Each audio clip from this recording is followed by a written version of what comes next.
Hey, Tom Benty Media Podcast back after a bit of a hiatus, and I'm really happy to be here with Evan Nierman. He is the founder and CEO of Red Banyan, which is a public relations and crisis communications firm. Evan's calling from Fort Lauderdale, Florida, beautiful area, and he has a lot to talk about his history working with public relations, with crisis communication, and specifically, as Evan and I were speaking about before the call. I'm really interested in his take on storytelling from a personal perspective and also from a brand perspective. So, Evan, thank you so much for joining me today. Welcome. Thank you, Tom. I'm excited to get into it.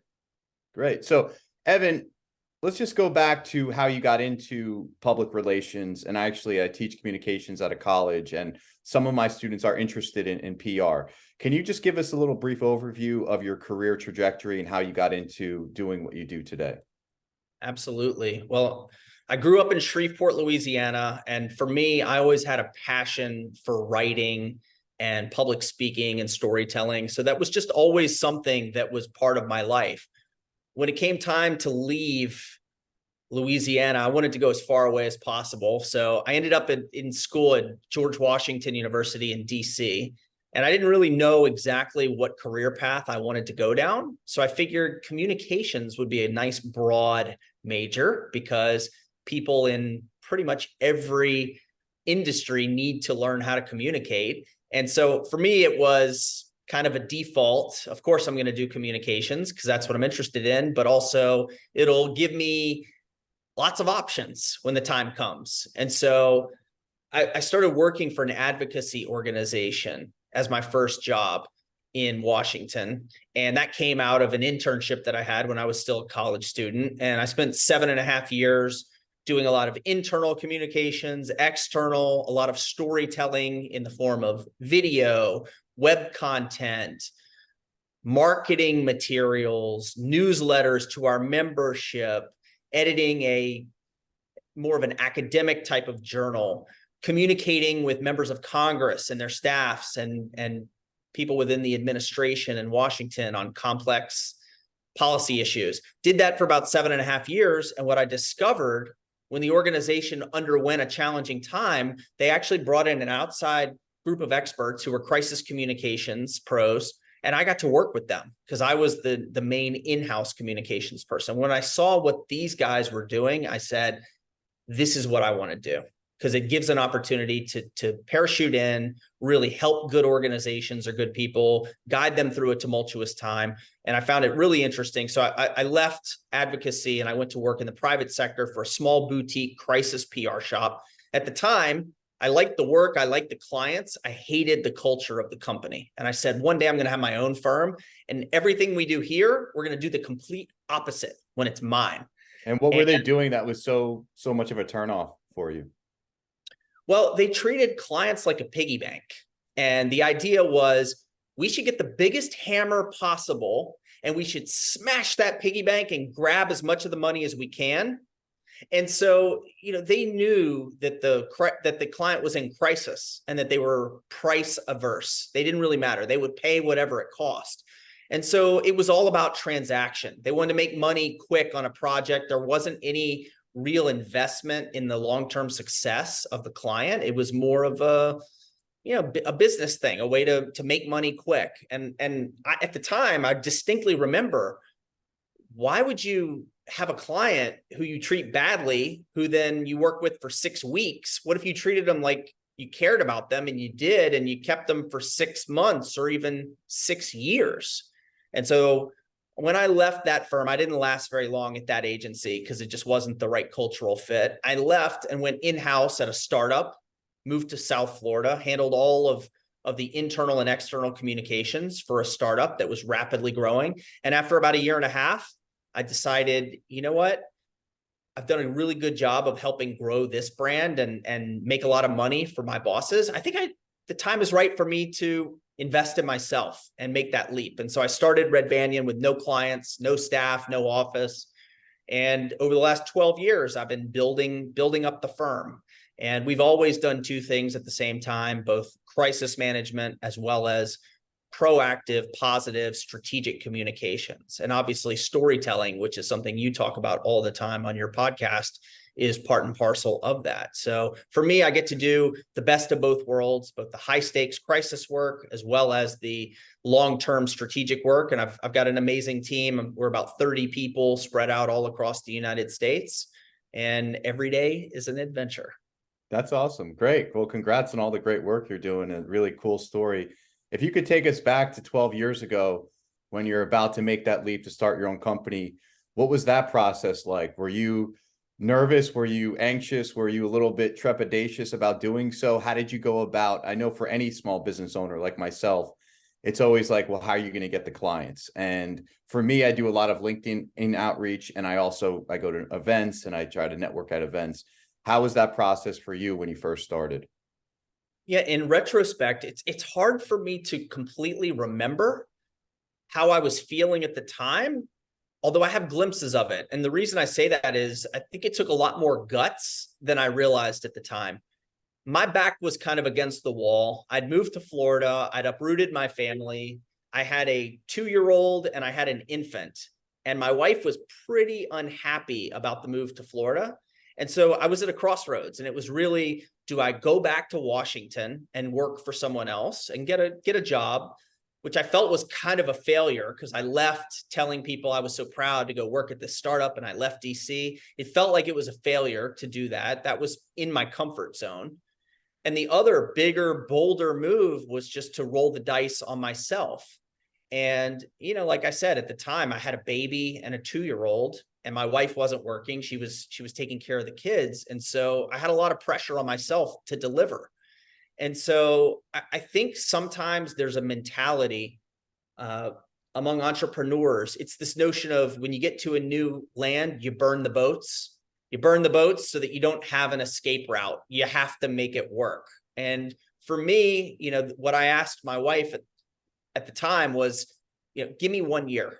And at the end of a year, we'll know. I'll either have burned through our whole savings, or I will have found a way to get a client and start building something. So give me 1 year of grace. And yeah, it's a big risk. It's a big jumping off point. I learned a ton. I still learn a ton every day. The biggest lesson that I would caution all of your listeners against, if you're making that leap into starting your own business or having clients or doing professional services, is be very, very careful about not being too heavily weighted with one big client. I made that mistake and it was terrible. They were over 60% of my revenue. And I got a 2-line email that just said, our budget didn't get approved. Please stop work immediately. And just like that, with 2 sentences, 60% of my income disappeared. So you've got to always be, and this is the hardest part, I think, when someone is starting up a new enterprise, you got to always be filling up the pipeline with other opportunities at the same time you're doing great work for the current clients you have. And that's easier said than done. Wow. But how did you go about initially getting those first clients? Was it just like through sheer networking? I mean, how did you go about? That's always the hardest part, I think, for a lot of entrepreneurs. Yeah, look, there's always, I think, an element of luck to anybody's success on a business front. And anyone who tells you, no, there was no luck involved, I did it all, I think that person is either full of it, or they're just really, they're not in touch with the reality. Because you could say no matter what happens, they were lucky. They were lucky, for instance, if they happen to be born in the United States, where you can start a business, where you have more opportunity than in other places. You happen to be in an industry that didn't suffer a catastrophic meltdown. So there's always an element of luck. In my case, the biggest stroke of luck came. I knew I wanted to start a firm. I had a little website up, and it was, I knew what I wanted to focus on. And I saw an ad actually on monster.com, which is where people found jobs at the time. And in Monster, it was a company that happened to have a government affairs office in Fort Lauderdale, which is where I live and was living at the time.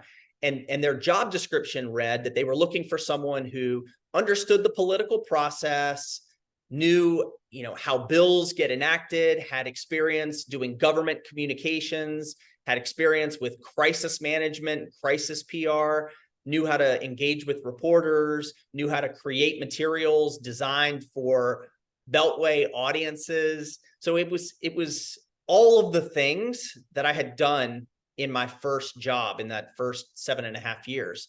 So it was kind of like I was reading this job description for the perfect job for me. And I went in, I met the person who was hiring for it. The interview went great. We got to the end and she said, yeah, I'd like to hire you. The job is yours. And I said, well, there's just one issue, which is I've just started my own company. And so I'm not able to do this as a full-time employee. I'd need to do it as a contractor. And she said, well, I'm not hiring any consultants. I don't want to work with consultants. This is a full-time job. And that was really, when I look back on it, that was a real moment of truth. And I probably, the easy, smart, safe thing to do would have said, okay, you know what? That's fair. I really want this job. I know that they're going to, that's what I should do. I'll agree to it and I'll go work there. But I just knew in my heart that wasn't the path I wanted to go down. And so even at the expense of having 0 clients, because at that point I had none, this was my first hope to get a first client. I just said, I totally respect it. I understand. I really want to work with you guys and I know I can do a great job, but this is my dream, is to start this business. And so if we're able to work it out, that would be amazing. And if not, and you feel like you need to hire someone in-house, I totally understand. And so I left. She thought about it. I thought about it. And a couple of days later, she called me and said, fine, we'll hire you as a consultant at half of what you told us you wanted to get paid. And my answer was, sounds good. Let's do it. That's great. That's a great story. And I love your belief in yourself. Not a lot of people have that type of belief where they're just always looking for kind of the easy way out. But I just have such respect for individuals like yourself who said, this is what we're going to do. There's going to be ups, there's going to be downs, but this is the ultimate goal. And whatever it takes, we're going to do it. And that's exactly what you did. And most people would have at that point, especially if you have a family, you have a wife, you have kids, they would have just said, hey, let's just take this job. It'll cover all the bases, but that's not ultimately what you wanted. And that's a short-term mindset, but in thinking long-term, it's gonna really benefit you if you have that long-term mindset years and years down the line. And that's exactly what happened. So that's awesome. Yeah. Well, thanks. I appreciate it. And I really believe that for entrepreneurs, the key element is you got to be gritty and you got to be willing to bet on yourself. And you have to expect that there are going to be way more downs than ups for a long time. And so I think that's actually a misperception that kind of exists. That we have this myth in this country of the intrepid entrepreneur who has, an idea and a passion, and they start their business and the business takes off. And maybe they have a little bit of a challenge they need to overcome, and then they soar above it, and then they turn into a juggernaut and $1 billion valuation and amazing overnight success. And I think that's very, very rare. And, I explain to people who come to me in the last couple of years, I started doing a much better job of doing my own storytelling. In the first 10 years, I was nervous to talk about Red Banyan or to talk about myself because I really wanted the focus to be on the clients. And I was concerned that if they saw me out there appearing on there were no podcasts at the time, but, doing something like this, talking with you on a podcast or going on TV or being quoted, I was nervous to do that because I felt like the clients would say, well, why aren't you doing that for me? How come you're in the media, whereas we want to be in the media? And what I learned was the opposite was true. They like it because they understand that if the press is talking to me and I'm appearing on TV on a national level for my insight and my analysis, I must know what I'm talking about. And this is a firm that I want to work with. And so for me, that was kind of a later stage of getting over a hump and being willing to embrace this idea. But, in the last 2 years, people have said, oh, I've seen your business has really taken off. That's incredible. Congratulations. And what they don't understand is for the past 2 years, I've been enjoying myself more than ever. But the first 10 years were pretty miserable most of the time. Not all the time, but a lot of the time. Yeah, I totally get that. And I totally respect that. And a big example for me is always Amazon, something I talk to my students about, how it's the biggest company in the world now, but it was a really long time before it became profitable. Most Wall Street insiders did not believe in Jeff Bezos is his whole business plan. They thought it was, just basically a middleman. And then 10 years down the road, it changed everything. And it's continued to be one of the biggest companies in the world. So yeah, you're totally right. Like, you have to be willing to accept that, and not see just every bump in the road as a complete detriment that's going to end your business, your organization. Like, there's ups and downs with everything in life. And if you're thinking long term, you have to be ready to face those downturns, because that's what's going to make you stronger. It's what's going to make your business stronger.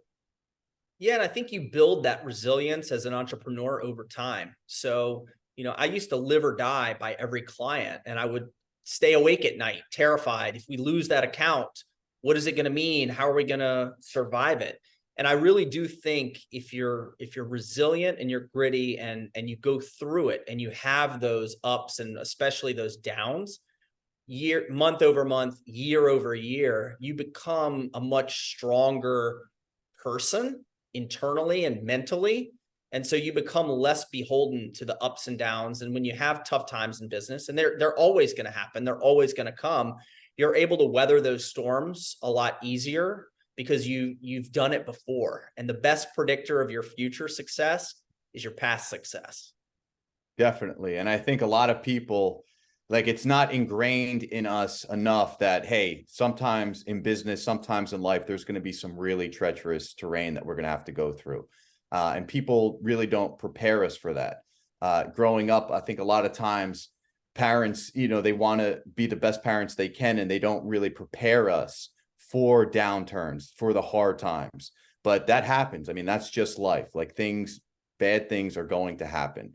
But it's how you respond to those negative aspects of your life, negative aspects of your business, that's ultimately going to make you much stronger. If you just want to just glide through life and just be completely satisfied with a mediocre business or a mediocre job, you're never going to achieve any sort of fulfillment. You're never going to achieve any sort of success.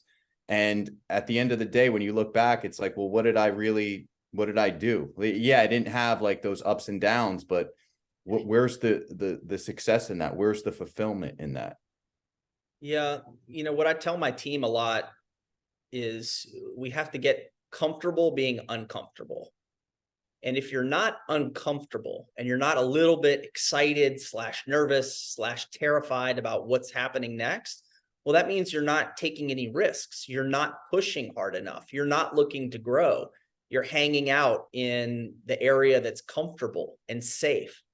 And I actually think that's a much more dangerous place to hang out in business now, because the world changes so quickly.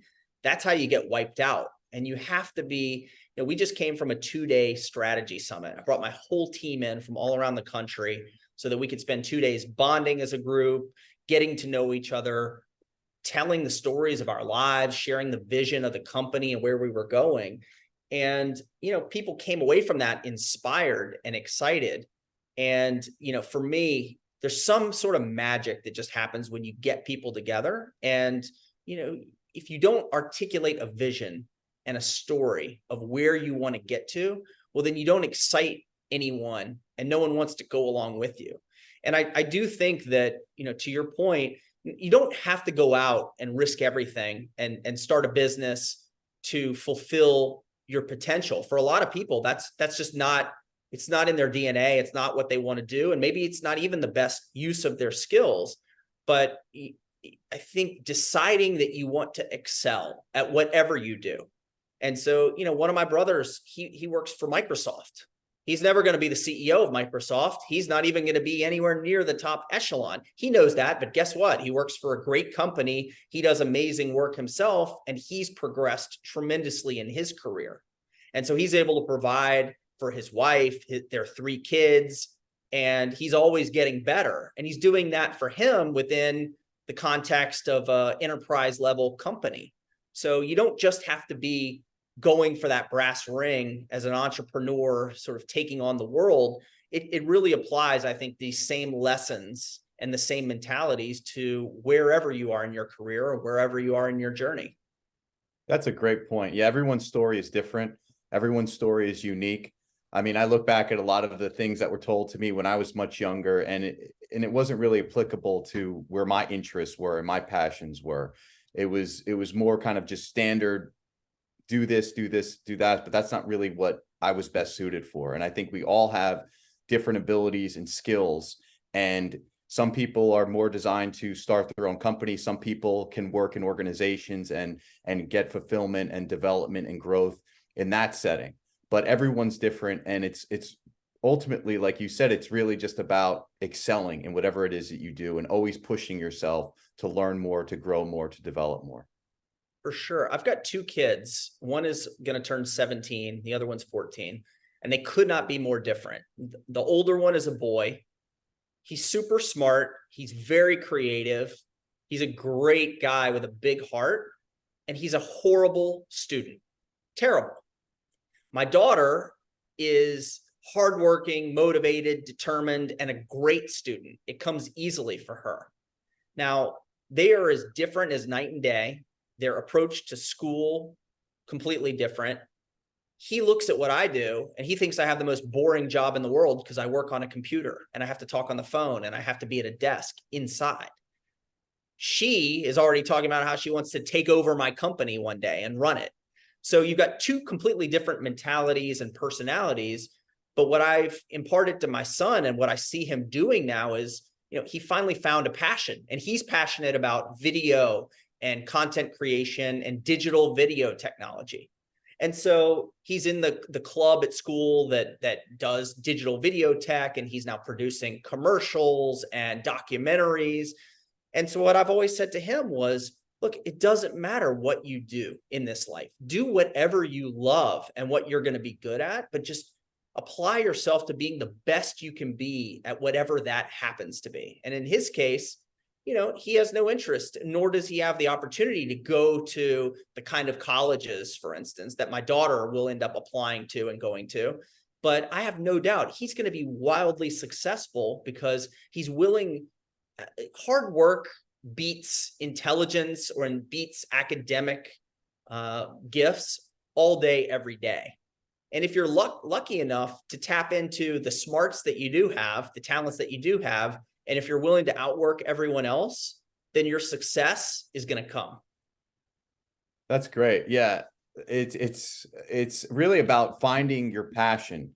And once you have that passion, it's about having the discipline and the desire to go after it. But everyone has different interests. Everyone has different passions. And some people are more geared towards academics and some people are more geared towards more creative realms. But the most important thing is that you find what you're really good at and what you have a passion for, and then you just pursue that. And I think that's one of the hardest things, particularly for young people, is just to find, what am I good at? What do I want to do? And it's hard for a lot of people to really just hone in on that skill. But once you have it, it's really about the discipline and the desire to just go after it no matter what.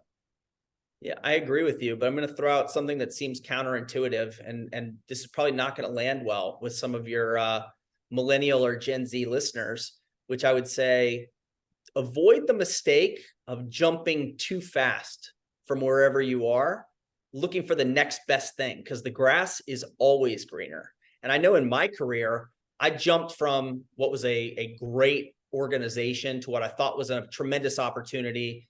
Company wasn't what I thought it would be. It wasn't what I hoped it would be, but I learned so much from the experience. And even though I wasn't happy there, I stayed over time. I didn't come 6 months and parachute out and then jump to the next thing and leave again.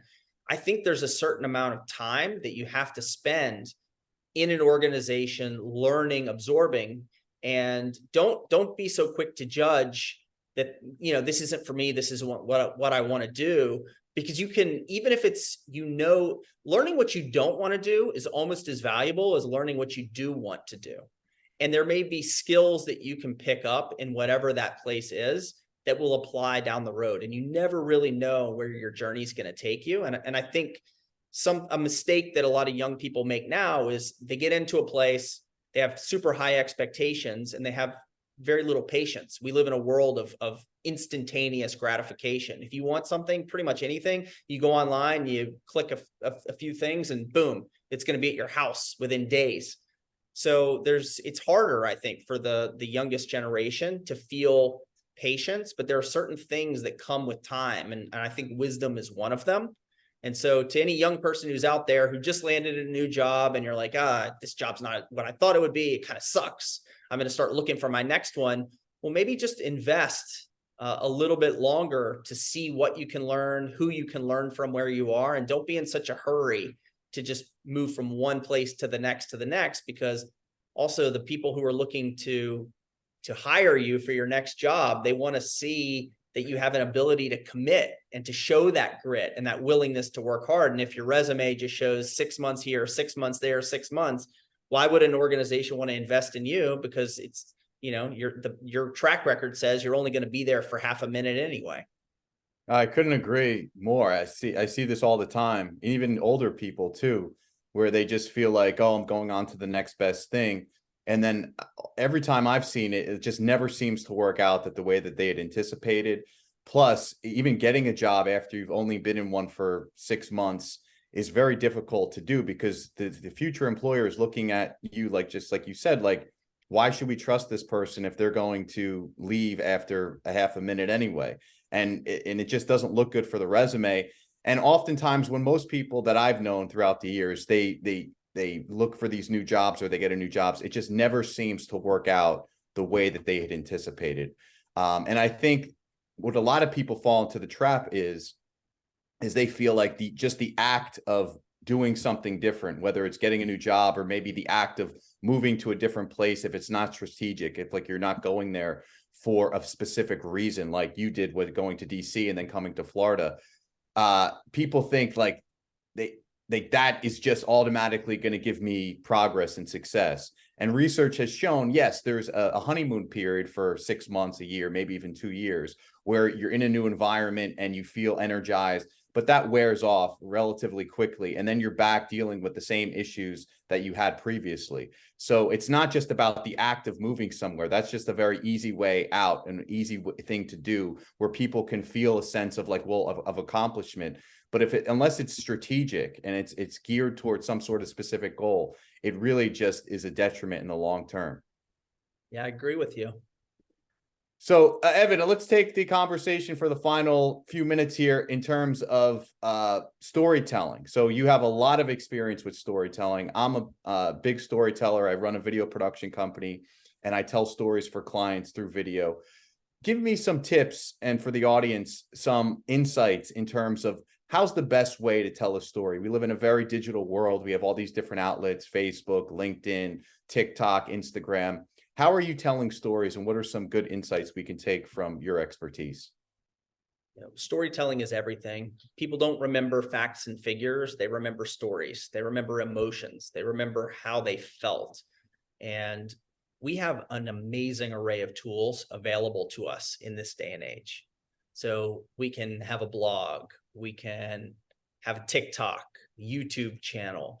We have various ways to either put words down on paper and then publish them online, or to record video, social media, to engage on social media, all these different platforms. But at the end of the day, what you need to do is make sure that you're being strategic about how you're using them. And there are two things that, if you think about them, they'll both keep you out of trouble and from being in a position where people are attacking you, but they'll also advance your strategic interests and your goals in life. And that is, when you're dealing with social media, you share with care and post with purpose. And by share with care, I mean, you want to be careful about not oversharing, not giving away information that could put you in harm's way. So a concrete example of that would be if you go with your friends to Costa Rica, don't post photos in real time telling the whole world that you're in Costa Rica, because now they know you're not at your house. They can go to your house and they can take your things. Or if you're posting pictures in front of your kid's school, well, it's pretty easy for people to get information about you and know that you have kids. And now all of a sudden they know where your kids go to school, and it could create a security situation for your family. So you want to share with care. And then the second part is post with purpose. And by that, I mean, think about every piece of content that you create and that you share in the world, whether it's TikTok, YouTube, Snapchat, Facebook, you name it, X, formerly known as Twitter. Whatever it is, people are going to read that, absorb it, and judge you based on it. So before you click post, think about it. How is this going to land? Am I going to offend people? Am I weighing in on very controversial topics that are going to automatically alienate a critical mass of the population? Am I doing something that makes me look good? Am I saying something mean and nasty about someone else, which really makes me look petty, mean, and nasty? Or am I conveying really who I am, the best sides of myself? And with social media and storytelling, it's the ultimate way that we get to 100% control what we say and how we say it. You can't control how people perceive it, but there is a lot you can do to make sure they don't perceive you in a negative light. And so if you're authentic and you're really focusing on being true to yourself, but you're also being cognizant of the risks and the sand traps and the landmines that are out there, that's the best possible way to continuously tell your story, have it resonate with people, create goodwill, and ultimately build up a huge track record online. Because in your life, you're only going to meet, some studies say in your life, you're going to interact face-to-face with 10,000 people. Well, online, that number is multiplied exponentially. There's no limit to the number of people who get to see you, know you, hear from you. So I think it's well worth it to invest in telling your story. Tell the story of who you are, what matters to you. Show yourself in the best possible light. And there's no one who has more responsibility for doing that than you do. Yeah, that makes a lot of sense. I mean, I think a lot of people don't just think about what they're posting, what they're talking about. Like you said, when you go online and you say bad things about someone else, even if people are responding, hey, we feel for you, ultimately, I think that makes the person who's writing the initial content look bad in many respects. And that hurts your personal brand. And I think that's a great thing that you referenced is have a purpose in what you're doing, right? What's the purpose behind this? Are you trying to showcase that you're achieving something that whether it's fitness related or business related, and do it with care, because ultimately we want to build a community, I think, around us as brands, as influencers, as just people on social media, because that's going to help all aspects of our professional lives. 100%. That's how people are going to see you, judge you, and choose whether or not they want to work with you, hire you, befriend you. Definitely. Well, Evan, how can we keep in touch with you on social media? Yeah, I'd love to stay in touch with you and your listeners. You can find me on X. My name is at Evan Nierman, Nierman. If you Google Red Banyan, we're across all the various social media platforms as well: Facebook, Twitter, LinkedIn. I invite people to link in with me.